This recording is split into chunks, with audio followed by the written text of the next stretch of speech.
Hi, this is Misha, and we are turning off here from I-40 in the Smoky Mountains to go pick up a collection of mostly antique and curio and relic firearms. So hopefully there's some good stuff, because this has been one long-ass drive.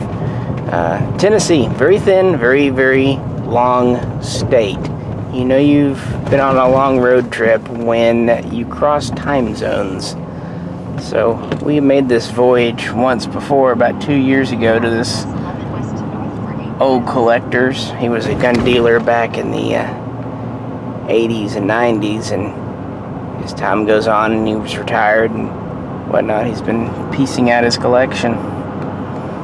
So yeah, we're in the Smoky Mountains here.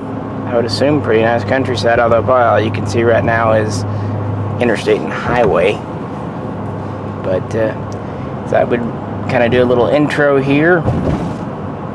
Wish us luck, and I'll be back and we'll talk about what we did or didn't pick up, and either I'll be really happy or the opposite when you tune back in. Thanks. Well, we made it out finally. I'll tell the story later, but all in all, things went pretty smoothly. Kind of one of those situations, picked up not quite as much as I hoped, but in some ways more than expected, and should make this whole trip worthwhile. Get home and sort it out. It's kind of how this buying thing goes. You never know what you get when you drive cross country, and hopefully it's worth your time. But yeah, we've been on the road a little bit. Got to stop for a bite and make the long trek back through Tennessee and then to the oh-so great city of Memphis, and onward and upward. So that I give you a little update since we got out of there, and more to follow. Alrighty, so lunch accomplished. We ate at Bojangles Fried Chicken. All I could think of up there was about Mr. Bojangles from the Green Mile. So there's that for you. So we're gonna see how long we can stay on the road before we have to stop for whatever, and hopefully get back and then start cataloging guns, because yeah, sleep. Who needs sleep, right guys? So I'll be showing you that here in a little bit. Just kind of giving you little things because people seem to like this kind of content. So there you go. I'll pop back in a bit. So we keep going and going and going. Although someone's grill just fell out the back of their truck on the middle of the interstate. So hey, that's something. Also, some bad news. We were going to pick up a cat to help a friend out, but then when he couldn't find the cat when we were trying to leave. Yeah, sad, I know. We're so cat poor. Terry was very disappointed by that.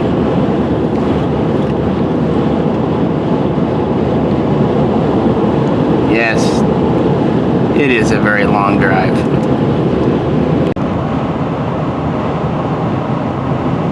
It's nighttime and we're still going and going. 100 miles outside of Little Rock or something, in the middle of absolutely nowhere. Thought I would share the excitement with you all. Isn't it fun? Well, we made it back. Got some guns. Sometimes it takes longer to get them out of the vehicle than just about anything else. But we did finally make it back. This isn't everything at all, but some of the stuff that's convenient to show. Usually the best way when you're bringing a collection are these soft rugs or kind of socks like this one's in. Hard cases take up too much space and they don't hold the old long guns very well. But if you put these strategically in a bigger container with socks and then try to put some foam or some liner between them to keep them from banging together too well, they'll do just fine. Trust me, when they're imported they get treated a lot worse. This collection was pretty diverse. Over here in this sock is an Arasaka sock. Did I mention I'm tired? There were several Mosins. This one on this sock is a Finn. Here we have another Mosin. Mosin.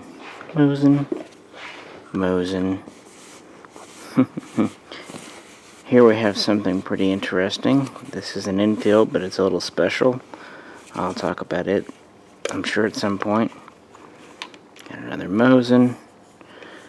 Got a FN 49 and 30-06. That's pretty neat.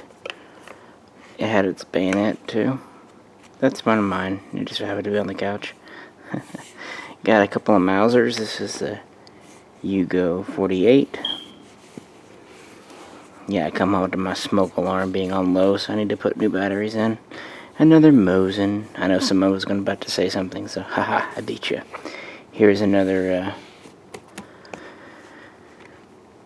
Mauser. That's a 24. Yugo 24. There are also some Carcanos and a lot of stuff, a lot of pistols and things that will kind of come around as we do. There's a couple of Swiss Schmidt-Rubin straight pulls and so on and so forth. Like I said, putting them in socks and then putting them in something is always good. One of these kind of Tupperware style tote things is nice to put them in. These will hold a lot, actually, and they are lockable with like a cable lock. A gun lock will suffice, which is good for when you need to stop and get fuel or food or even just to stretch your legs. It was quite a long trip. So yeah, that's where we put them in. A lot of work, but hopefully worth it. Alright, thought I would end this video with one of my black boxes here, guys. Just share some thoughts about the trip. I've been back for a day now. We drove from pretty much the northwest corner of Arkansas to the northeast corner of Tennessee. And yeah, Tennessee's long. It is a long drive. If you could theoretically make it without stopping, 10 hours, just a smidgen more. But even with just a couple of fast food breaks and a couple of gas breaks, it very easily gets up to 12. We've actually done this once before, about 2 years ago, from the same gentleman. He is a retired gun dealer who was active back in the 80s and 90s, so he had quite a collection. But as you want to do in times, you get older and you can't take them with you, and eventually, better to move them beforehand than afterwards. So we went out there and picked that up. Buying collections is interesting, and driving to get them and whatnot, you really have to factor in not only all your costs, but also the time and the time away from work. It really adds up quickly. For me, of course, I have to pay someone to drive me. On top of that, fuel, food, hotel, and the miscellaneous other little things that crop up. So it's not inexpensive. However, if you are picking up enough guns, it's still cheaper than shipping, and honestly safer than shipping, because of things getting broken and whatnot. And of course, most boxes, about the most you can get at them is 5 guns, rifles, of course, maybe 6, but that's getting pretty heavy, and when they get that heavy, they get real fragile. I kind of have a ratio. If it's a close thing, oh yeah, I mean, we'll go for 6 guns, but the further away it is, the more guns it has to be to make the time worthwhile. So when you do that, you have to factor in your expenses and your time.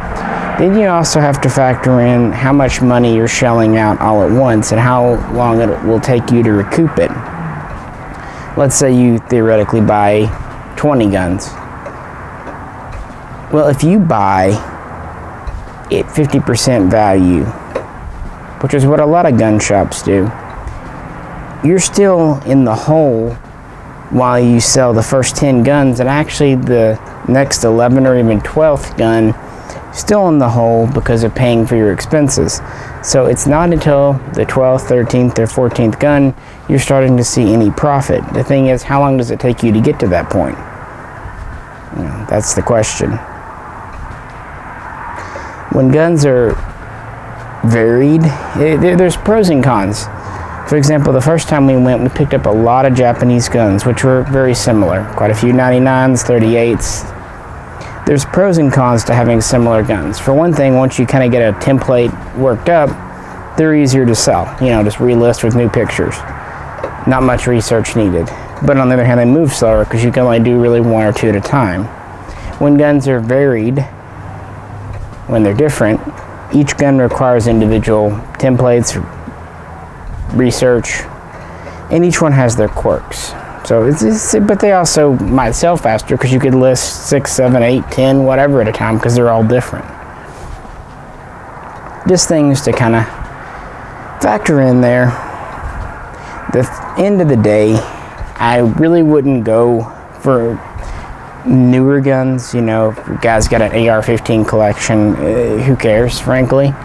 But for older guns, the Milsurps, the CNR guns, those are getting harder and harder to find. And it is nice to kind of grab them in bulk because each gun is unique in its own way. And that's neat. And sometimes you come away with some very weird and interesting things that people have picked up a long time ago and stuck in the back of the gun safe. And you'll be seeing some of those in either this channel here or on the main channel. But interesting trip, I guess. Very long. As I said, it's pretty much just straight on Interstate I-40 most of the way. But it's a thing. It's good to do a couple of times a year. Get out, see different people, kind of see the different regions and how things are different. I have one question for Tennessee viewers. What the hell is camo flavored 5-hour energy? I think it's 5-hour energy. Last time we went, we saw it, and it was there was grape and all that, but then there was camo, and I really have no idea what camo would taste like. It sounds absolutely disgusting. All I can think of is like soil and leaves and a little bit of deer piss, maybe. That to me is kind of what camo is. Best case scenario, like campfire. But yeah, I don't know. That's not something we have in Arkansas. That seems to be a Tennessee thing. So yeah, what in the world would that taste like? I gotta know. Yeah, so it's nice to try food from different places. We didn't really get any great food stops this time. Last time we went, we tried some different barbecue, but we were a little more in a rush this go round. I just thought this might be an interesting video, kind of an insight into the gun world and what we do, and it's still a lot of work left. I still have a lot of guns to really go through, and these old guns, with a newer gun you can take 6, 8 pictures, but old guns, minimum of 10, usually 12 or 16 or more, depending on what it is, So, still got to sort through quite a bit, got a lot of work ahead, but hopefully it was a good business move. And this being January, kind of a slow time of year, SHOT Show's just in a couple of weeks, and I'm not anticipating much of interest at SHOT Show. I don't know. We'll see what we see, but I don't know. It seems like the industry's kind of quiet right now, so I'm hoping it was a good move to pick this kind of stuff up. We'll see. But I'm actually sitting outside on my porch right now just to get some air. It's a relatively warm night for January. Last night was actually quite warm, but today it's cooling off a bit. But I needed to get some air and whatnot. I've been cooped up. I'm not used to sitting still in a vehicle all day. I am a pretty moving, active person, at least around my house and business and stuff. Well, any questions or comments, feel free to post them below. As always, appreciate you tuning in.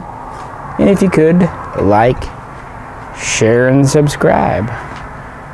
This is Misha, and I will catch you very soon next time.